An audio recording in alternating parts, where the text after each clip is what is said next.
قال النبی صلی اللہ علیہ وسلم التائب من الذنب کمن لا ذنب له کما قال علیہ الصلاۃ والسلام۔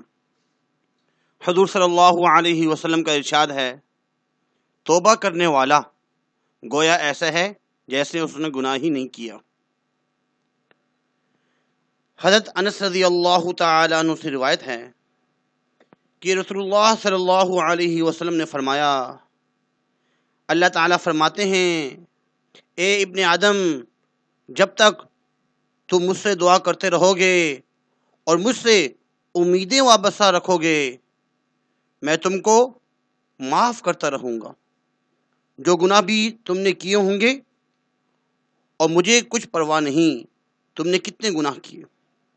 اے ابن آدم، اگر تیرے گناہ آسمان تک پہنچ جائیں، پھر تم مجھ سے معافی طلب کرو، میں تمہیں معاف کر دوں گا، اور مجھے کچھ پرواہ نہیں۔ ابھی موقع ہے،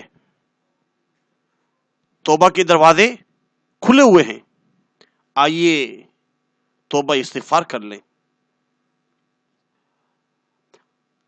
اعمال نامے کھلے ہوئے ہیں، قلم چل رہے ہیں، زندگی باقی ہے، بدن کے اعضاء صحیح سلامت ہیں، توبہ سنی جا رہی ہے۔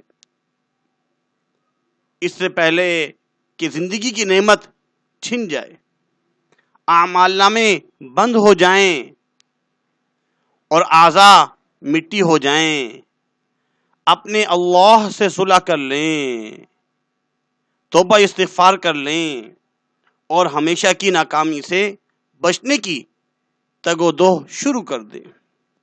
زندگی کا کوئی پتہ نہیں کب تک ہے، اس لیے میں بھی، آپ بھی، ہم سب اپنے رب سے توبہ استغفار کریں۔ اے اللہ میری توبہ، استغفر اللہ الذی لا الہ الا هو الحی القیوم واتوب الیہ، استغفر اللہ۔ اللہ نے ہماری توبہ قبول کر لی، اس پر ہمارا یقین ہو، استغفار کی کثرت ہو۔ اس کو آگے بھی شیئر کیجیے تاکہ دوسروں کو بھی فائدہ ہو۔ اللہ تعالیٰ سے دعا گو ہیں کہ اللہ تعالیٰ عمل کرنے کی توفیق عطا فرمائے، آمین یا رب العالمین۔